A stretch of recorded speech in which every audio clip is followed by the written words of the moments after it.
Take two.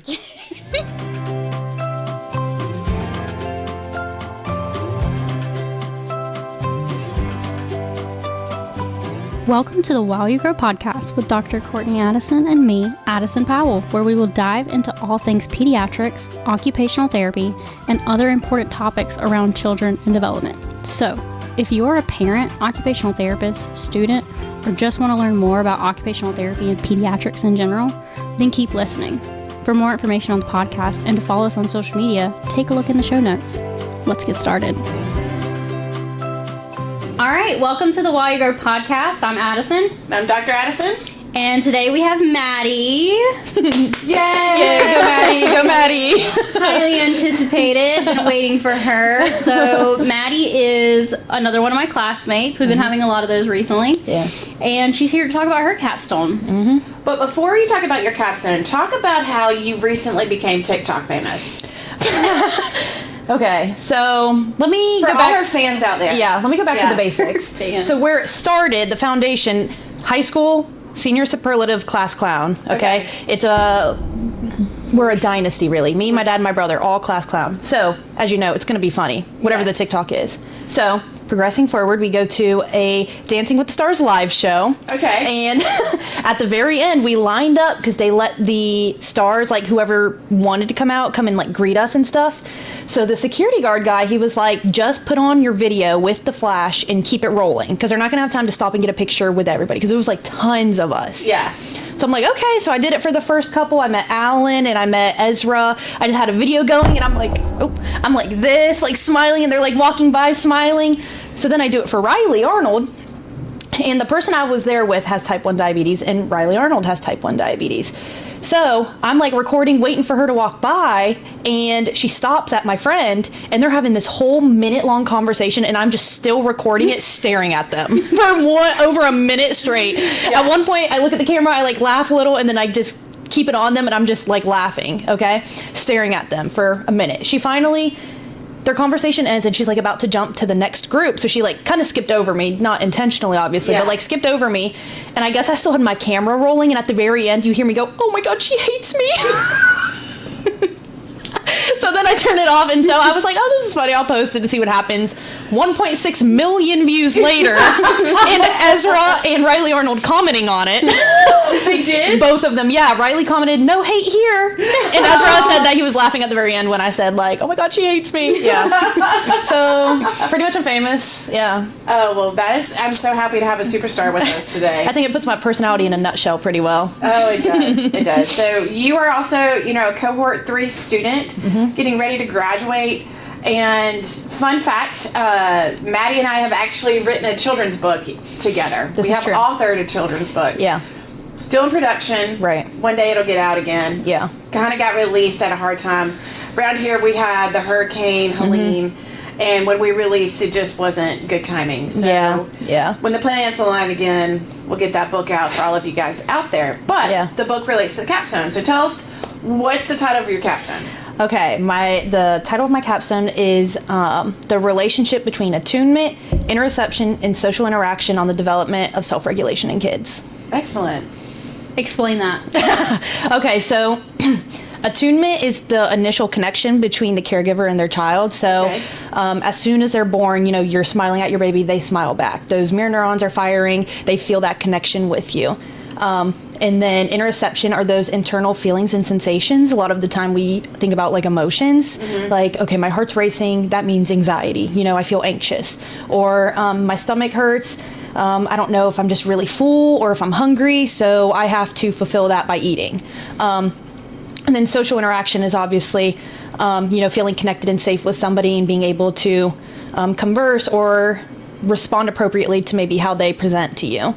And so I look at how all of those are super, super important for kids to be able to develop that prefrontal cortex and all those higher level skills like executive functioning and then self-regulation, of course. So being able to manage and understand their own emotions and how to respond to them. So you developed a model, and it's kind of like a trifecta of these three things, correct? And that if one's overloaded or one's underloaded, it causes an imbalance. Can you explain that a little bit and what that presents as in children? Yeah, so when we're looking at all three of those and how they work together, there's different concepts within each, and a lot of them overlap. And so what's cool about the model is it shows them all as their own separate entity that is like developing over time, right? Right. So with self-regulation, you don't just come out the womb being able to self-regulate, right? You have external regulation where the caregiver is the one providing all the needs for you or fulfilling those needs that you express. They cry, they're either tired or hungry. What do? Give them a bottle or put them down. Yeah. And then it kind of progresses to then co-regulation where they regulate with the support of somebody else. And it goes both ways. The child acts as a co-regulator for the parent as well. They feed off each other's energy. And then it progresses to the self-regulation. But when you skip those phases, then you're missing out on validation of those emotions, or even the capacity to shift or be flexible with your thinking. And so the model kind of shows how those are all separate. And then as time goes on and you are stronger in those connections and they further develop, they get closer to closer and merge together. And then you have the capacity to self-regulate. Wow. So you work as your capstone with a lot of kids. Shout out to Advanced Therapy Solutions, who is housing Madie for this project. Tell a little bit about like what actually you're doing with this project, with this model. Okay, so what I've developed is a 9-week curriculum for parents, and it's looking at how they perceive their child's behaviors. And so with each week there is a 30-minute lecture, and it's all topics, concepts, theories, approaches related to attunement, interoception, or social interaction. So we talk about, the brain, the nervous system, the sensory system, attachment theory, window of tolerance, zone of proximal development. Let's see what else. Polyvagal theory is a big one. And so each week we talk about that for 30 minutes, and then we do a focus group, and I pose like a question. And actually the biggest question that I've seen is the hardest for parents is, how do they know when they're regulated? And so then we have like a discussion. They have the opportunity to ask questions. They share with each other. They share experiences and ask for feedback. And so with that, I'm hoping that they'll be more aware and are better able to understand those behaviors presented by their kiddos.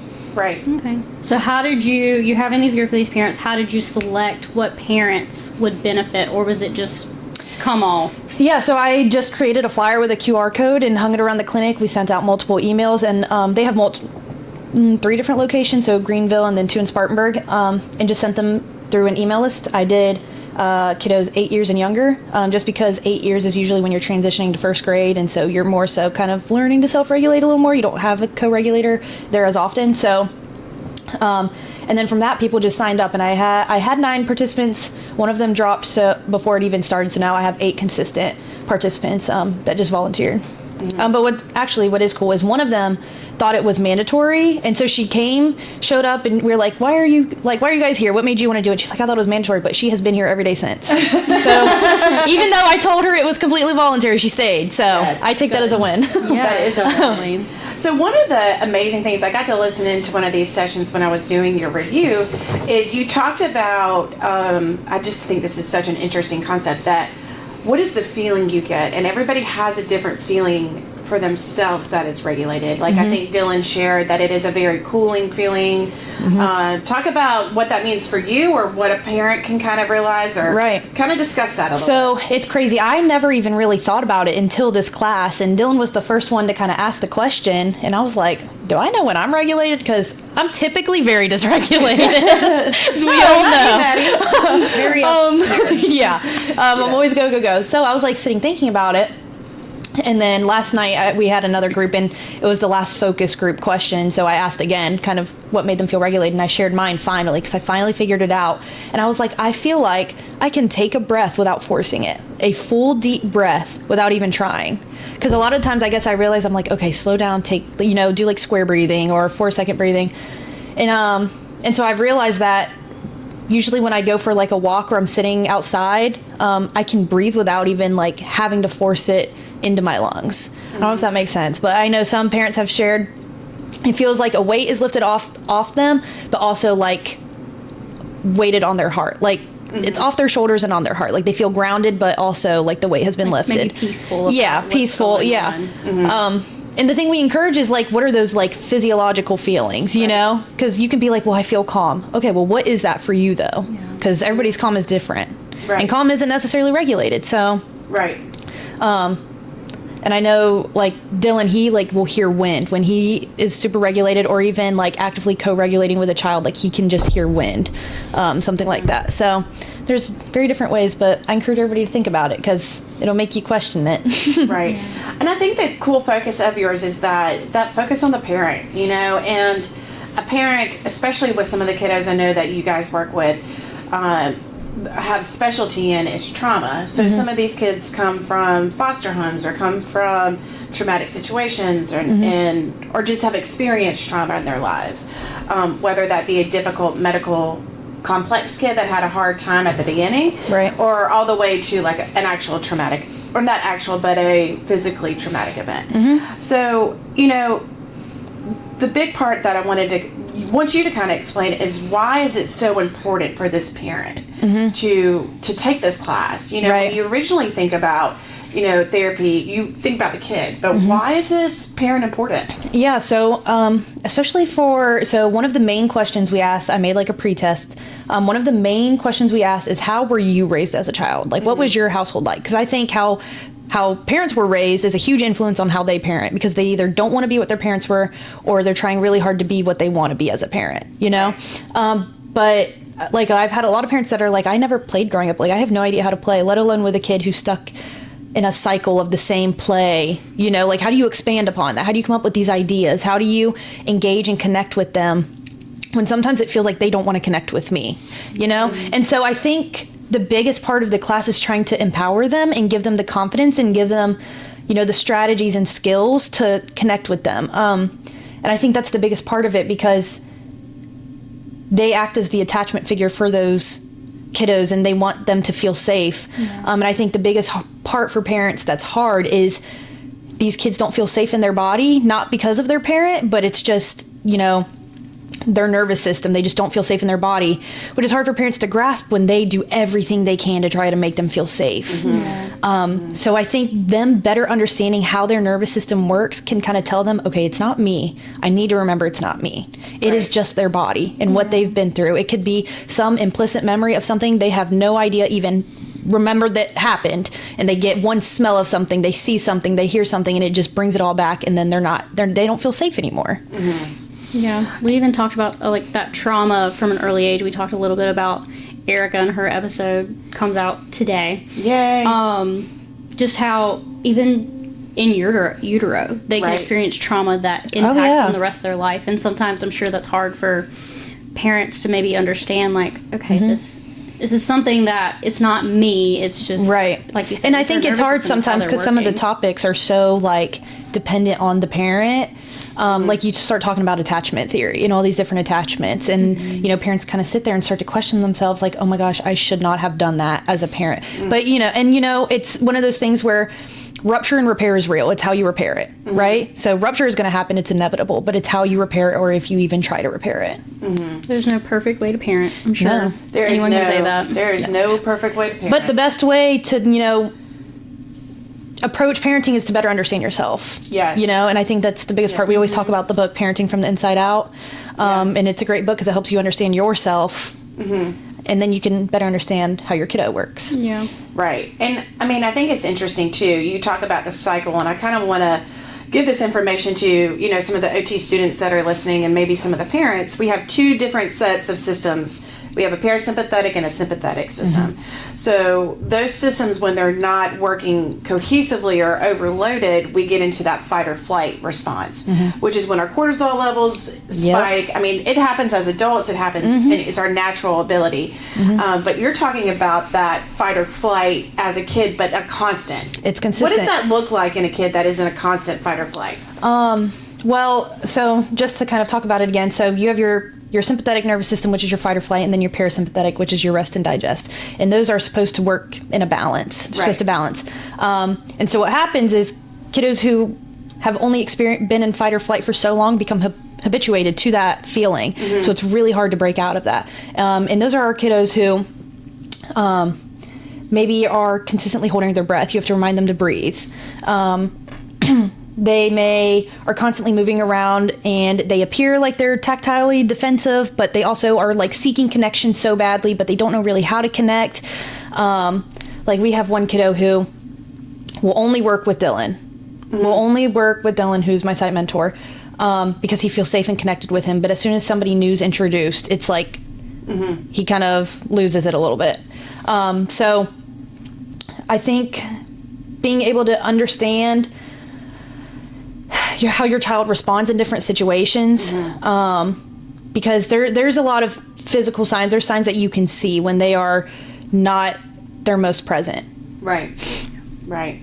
And we talk about it's not a linear process as well, right? No. So you can see regression, you can see when different things come up. But one of the things, we talk about Mason a lot on this show. He has a really irrational fear of monkeys. Right. And we are not sure why he has a fear of monkeys, why he has that kind of response, but it actually can be intensified the more he's exposed to it without remediation, correct? Right. So it's, I think Dylan talked about walking down the street. Can you explain that analogy? Yeah, so we gave the analogy to our parents that, you've walked down the same street to go to work, go to school, whatever it may be, millions of times. It's the same route you take every time.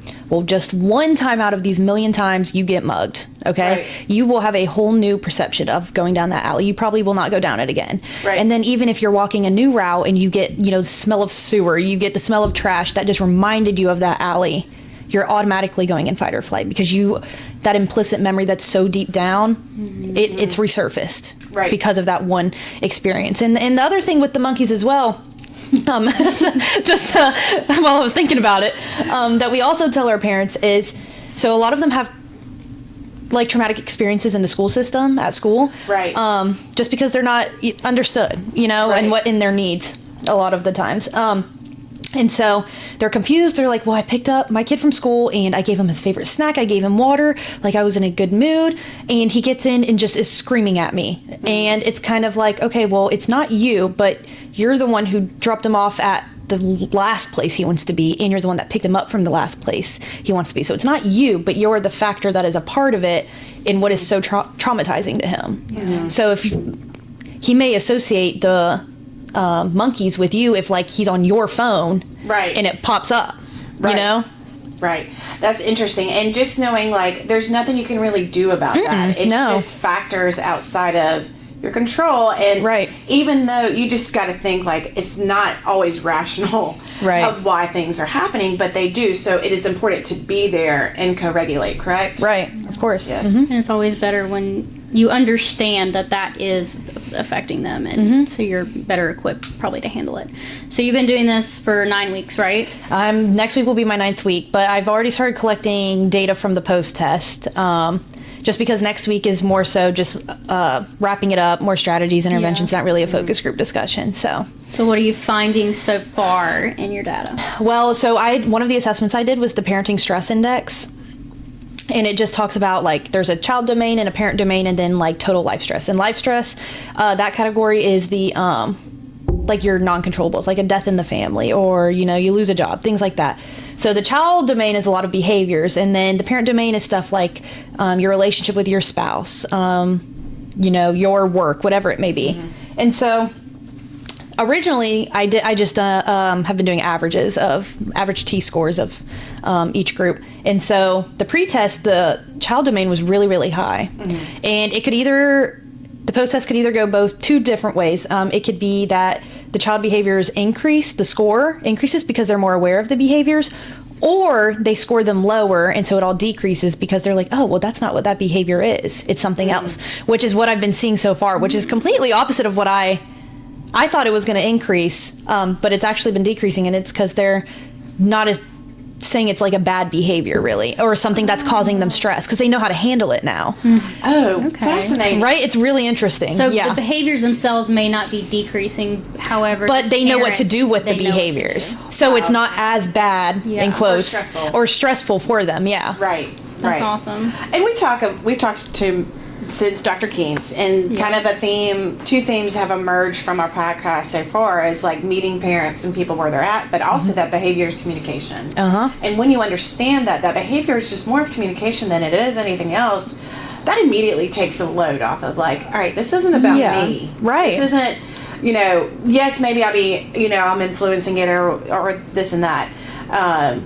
but it's more about what they're trying to communicate. How do I understand that communication? You can almost learn an instinct, okay, he just screamed. He's not just doing it to do it. Right. Let's figure out something. why he's doing it. Right. I mean, kids don't wake up in a malicious way and are like, well, you know what, that therapist, I'm going to give him heck today. Nobody's, maybe some. There might be a couple. I know 2 2-year-olds in our house that choose violence every morning.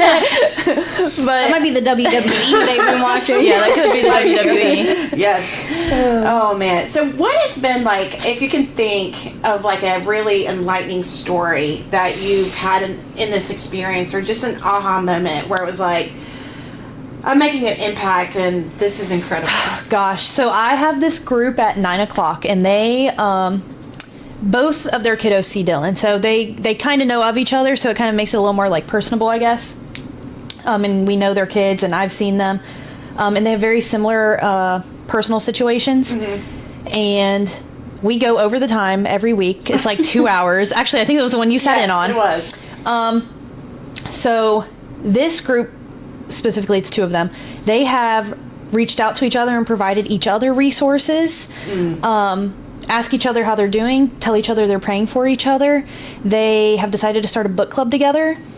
Yeah. That's awesome. And it's so just beyond the group, they've stayed connected, you know, and they have something really exciting that happened this past week. One of the parents connected so well with their son outside. They just sat in silence and everybody was in tears. It was just, and she was so excited to share with us. Aww. And so I just think it's really cool that they've kind of been able to even be together outside of the group of the class. That's amazing. So you're doing some amazing things right now, and I'm sure the parents are going to be sad when it's over. Yeah. Are you doing anything, or is Dylan wanting to? So we've already kind of talked about if this progressed, what changes we would make. I probably wouldn't make it 9 weeks. I'd probably shorten it a little bit just because that's demanding, and parents have lives and therapists have lives. And so 9 weeks is a lot. And I think a lot of things that we talked about can be grouped together. So I think there's definitely a future for it, because I think so far I've had really positive feedback on it, and I think if the word is out a little more, I think a lot of people would really benefit from it. And what if a student here wanted to maybe continue your project? What would you like to see out of it if you don't do it personally yourself? I would love for it to even expand upon parents. I would love to see it in the school system. I would love to see it with early interventionists. I would love to see it with other therapists, because there's tons of therapists where I'm oh yeah, attunement, and they're like, what? I'm yeah. Yeah. Exactly. Yes. So, I think there's a place for it. I think we get so caught up in the facts and the science, but sometimes it's just about connection, but what's the science of the connection, Right. And I think that part we kind of forget about. We're we have to do this intervention for this skill, but that's not always what it is. If they're not regulated, they don't feel safe or connected to you, you're not going to get anything out of it. Yeah. Yes. You can have a plan, and that will most always go off the handle, and then you sometimes just sitting in silence is your intervention. And even if you do the same thing over and over the whole session, it's important, Well, yeah, they're not going to retain it if they're not regulated, or they don't feel safe with you. If they're not in that, if you go back to polyvagal theory, if you're not in that social engagement and you're just in fight or flight or shut down, you're not going to retain anything that you're being taught. Yeah. Absolutely. And if for that 60 minutes you're with that kid, if they get out of that fight or flight, that is therapy. And sometimes it'll take 30 minutes of pushing a kid in a swing for them to be ready, and then they'll kind of, tell you they're ready to get out, and then they're ready to do whatever you want them to do. And we've brought this up before, that kids are resilient, and yes, they are resilient, but they need connection. They need, I think that sometimes it's oh, they'll be resilient, they'll do this, and it's yes, they have the capacity, because they're more neuroplastic, they have the ability to build better connections, but it is that part of the therapist, that part of the parent to create that environment. Right. They can't, it's not something they can just do by themselves. You don't, you have to have that co-regulator there, and they have to be in the place where they feel safe to be able to do that. If a kid is super dysregulated, you're not going to give them the hardest challenge and expect them to just get through it. Right. That to them is traumatizing. Right. Yeah. When they're in a good space, they're playing outside and something happens, and you're just okay, well, let's maybe wait 5 more minutes, and then we'll go inside. That's resiliency within itself. Right. Just expanding that window of tolerance. Yeah. Right. And you have to teach them that. And if a parent themselves doesn't have that kind of internal resiliency, they can't teach it to their children. Mm-hmm. Right. I think so too. Is I think about how I parent and the creative ways I do things, but just more of like, it's okay to give yourself grace as a parent too. Oh, for sure. And just say, hey, you're not going to be on every day. Right. No. That third time that one kid throws their sippy cup at you. It could be it. It could be it. It could be your last straw. It could be your, that reason. But just keeping it in your mind and just give yourself the grace of like, always making progress towards it. Right. Yeah? And another thing that Dylan will tell the parents a lot is when you're experiencing something like that and you're wanting to promote resiliency or expand that window of tolerance, do it when you are most available. If you are feeling dysregulated and rushed and you're trying to help your kid learn how to tie their shoes, but you have to be out the door in 5 minutes, that is not available. Right. You don't have the capacity to handle that right now because it's not going to be some quick thing, Right. It's on a Saturday morning when you have time and you have a fun motive like, let's go get ice cream. Okay, then you can take the time to engage and have that moment. But you both have to be available. That's Yes. awesome. That is great. So yeah, is there anything else you want to? No, I just really encourage parents, OTs out there, to look into Maddie's research. It's relatively novel and new, and Dylan Hartley, who is her site mentor, is just so much knowledge for therapists out there. Mm-hmm. You guys are really motivated by DIR floor time. Yeah. Can you talk a little bit about that? We haven't really talked about floor time, Yeah. floor time model yet. If you were going to give parents and new students out there, I am a firm believer in floor time, DIR. Yeah. But give us a pitch for it. Yeah, so it is it's influenced by FEDC levels, so your functional, emotional, developmental capacity. And so there's 6 or more steps. And so the first one is just regulation. And the second one is like shared attention, shared interaction. And then the third one is like reciprocal interaction, like circling, back and forth communication. And then emotional problem solving, complex problem solving. It kind of progresses like that. But the idea of is that you start with regulation and you progress through, and then if there's a rupture in one of them, you kind of return back and you're just trying to expand upon each capacity and build to these higher level skills. And so, a lot of the times that may look like, okay, well, we're gonna go in the swing, we're gonna regulate ourselves, and then we're gonna go and do handwriting or go write on the chalkboard or something. Well, then you're waiting for them to kind of initiate the task. Mm-hmm. You may do it first and they're like, oh wait, that's really fun. Yeah. Or like even let's see, what else did we do? Or like crash or swinging. Sometimes he'll like put kids in his lap and they'll push the swing. Well, he'll wait for them to initiate it, Right. because then they realize, okay, well, this is more fun when we do it together. So then it's like a shared interaction. And then kind of back and forth communication, even if it's on a device, like, okay, what do you want to do? Hand it to them. I want to swing up to the clouds. Okay, and then you give it back to them. Okay, well, who do you want to do it with?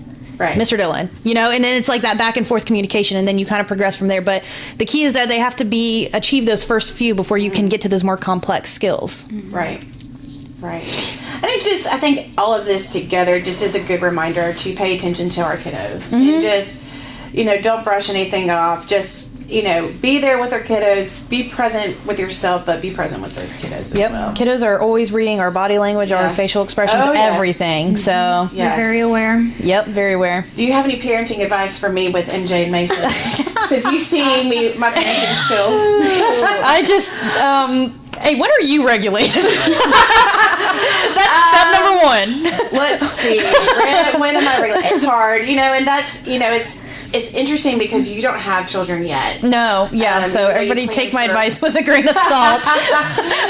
But you have seen, you've known MJ since he was born. Yeah. And you've been around our family since Mason has joined our family. And, it's just like at 2-2-year-olds and just the madness that ensues on a daily basis. Yeah. It's just comical. Yeah. Oh my, yeah. Hey, it's a good time. Pure entertainment. It is. I find my calmness when I'm playing with them. Yeah. Like when I'm interacting and we're getting feedback and they're laughing and Yeah. they're, you know, engaging and running around, that's where I get my calm. Yeah. So, or my regulation, you know.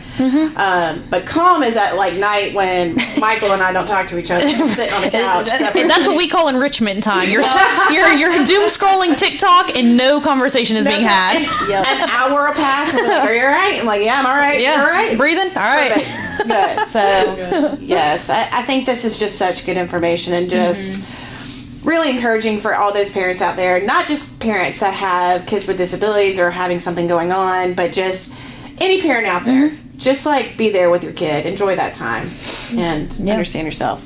Definitely. Yeah. But thank you for coming on. Thanks for having me. It was awesome. Thanks so much. All right. And we'll close out. Bye. Bye. Thanks for listening to the While You Grow podcast. If you learned something on this episode, please like, share, and comment. Join us next time as we dive into all things pediatrics, occupational therapy, and other important topics around children and development.